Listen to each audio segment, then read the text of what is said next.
Today's question is about lens flare. How do you create it and how do you get rid of it? I'm going to tell you on today's episode of Ask David Bergman.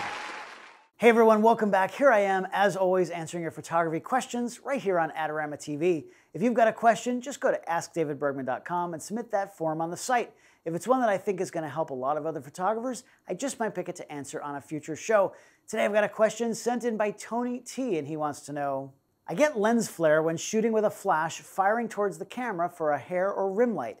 I see other photographers doing this and they don't have any flare. How do I avoid it? Thanks, Tony. Okay, let's talk about flare and what causes it. Now, lens flare is caused when the light is coming into your lens at just the right, or I guess the wrong angle, and it kind of skims across the front of the glass. Now, I know that's not a technical term, but that's really how I think of it. This happens often if the sun is in your frame and the light is coming directly into the lens. And when that happens, what it does is it lowers the contrast of your image and can give you some funky light refractions as well. Now, it's also an issue when we're here in the studio, but since we can control the light more, there are a few things we can actually do about it. I'm so honored to be here with my friend Archie Pena, the great Archie Pena. He's an incredibly talented percussionist, multiple Grammy Award-winning percussionist. He's toured with Shakira, worked with Lin-Manuel Miranda. We met each other when we were both touring together with Gloria Estefan. Archie, love you, brother. So happy to be here with you. He was in New York, and I talked him into coming in and posing for me in the studio. He's a good-looking man. My pleasure. So I'm so happy that Archie's here. So what I'm going to do is I'm going to do a quick portrait of Archie, and we're going to create some flare and then get rid of it and figure out how it works. So gear-wise, what I'm using today, I've got my Canon EOS R5. I've got the battery grip on here, which I just like the way that feels better.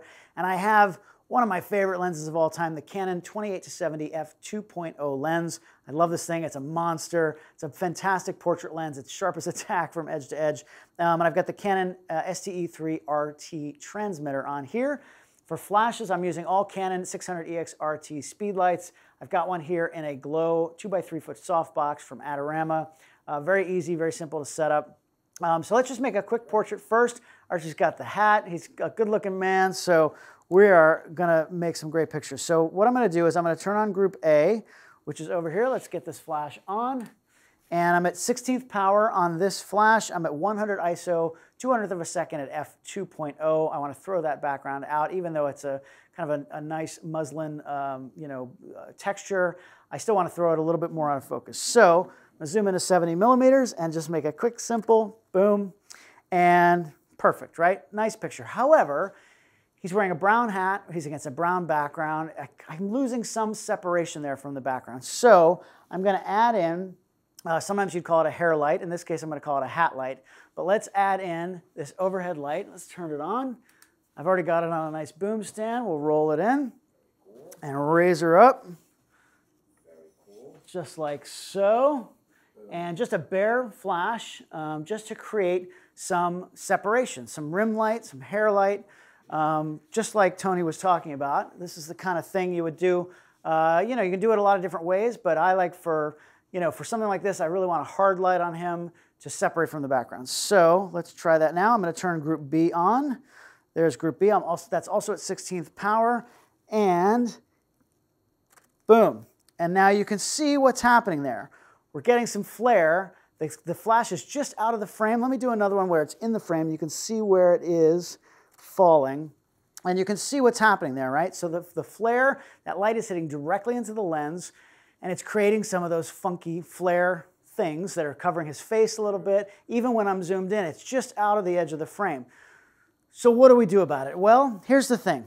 What this is about, it's really about the angles. So the key to getting rid of flare, simply enough, is to have the light hitting Archie, but not hitting the lens, right? You just want to block that light from hitting the lens. There are a lot of different ways you can do that.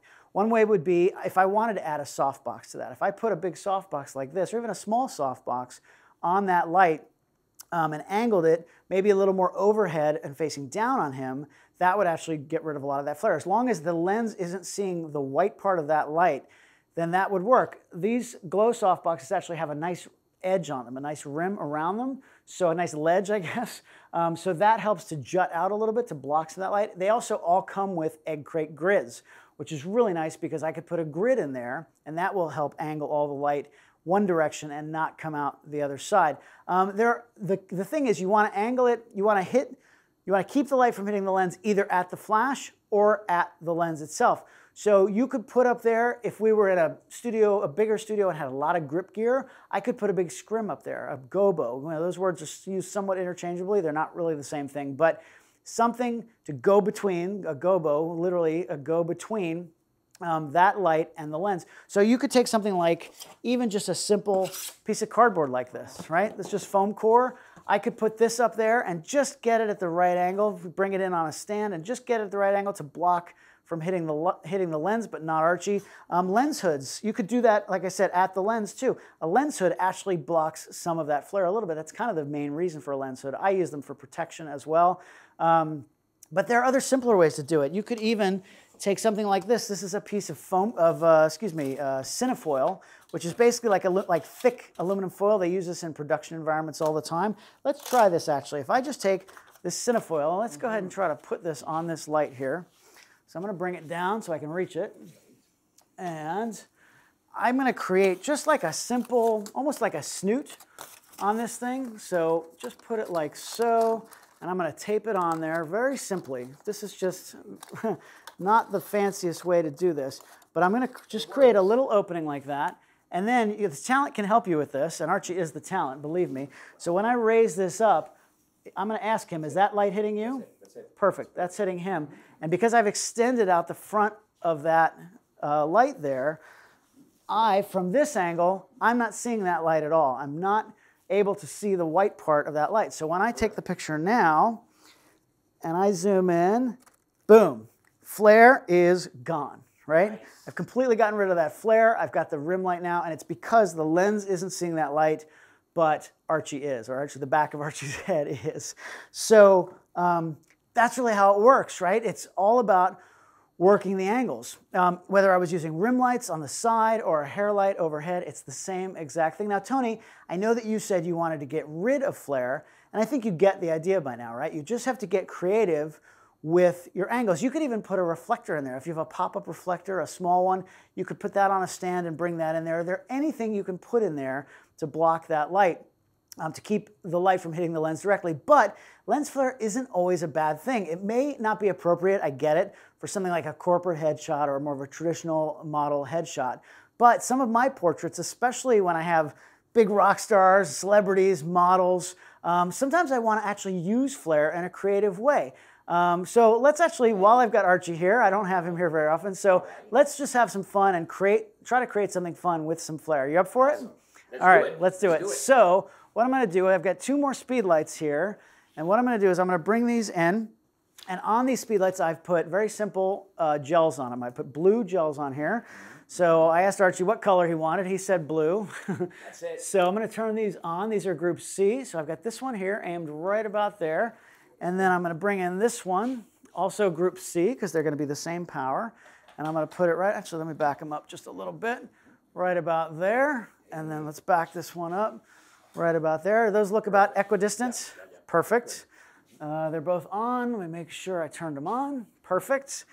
And so those are group C. I'm going to turn off my group B because I don't want that overhead light to go.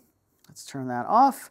And then C goes on. These are at quarter power. I really want to blow these up just for fun because we're going to see what we can get. This front light is in energy saver mode, so it went off. So we got that back on again. And here we go. And boom. Look at that. We got all kinds of blue flare here. So I'm going to just make a few frames of Archie. This is where he'd normally be playing. We'd be jamming out. I'd be in the photo pit. Great. 2 more, 2 more. Work it, work it. There we go. One more, 1 more. This is the cover right here. Boom. Done. Look at that. Brother, done. Are you kidding me? Let's do it again. That's awesome. That's fun, right? So you can play with flare, right? That's really how flare works. It's just working, those angles, whether you want to add it to your image or get rid of it. It's really just about figuring out the angles and if I move those lights in, it would look different than when I move them out. You got to play around with it, but it's all about controlling the light. Archie, huge thanks to my friend Archie Pena. Brother, let's do it again. Let's do it again for sure. Next time you're in the city. We're going to have you out in the studio again. If I didn't say this already, I'm going to put his Instagram link down in the description below. The most positive, heartwarming guy you'll ever meet in your life. So check him out on Instagram. Hopefully you're already a subscriber to the Adorama YouTube channel. If you're not, go ahead and click that button down below. Use the little bell icon, you know what that is down there. That way you'll be notified as soon as new shows come out from myself and all the other photo hosts right here on Adorama TV all week long. I'm going to be back here next time with a new question, so keep them coming by heading to AskDavidBergman.com and filling out the form on that site. Thanks again for watching. Thanks again to Archie. I appreciate it. I'll see you back here next time right here on Ask David Bergman.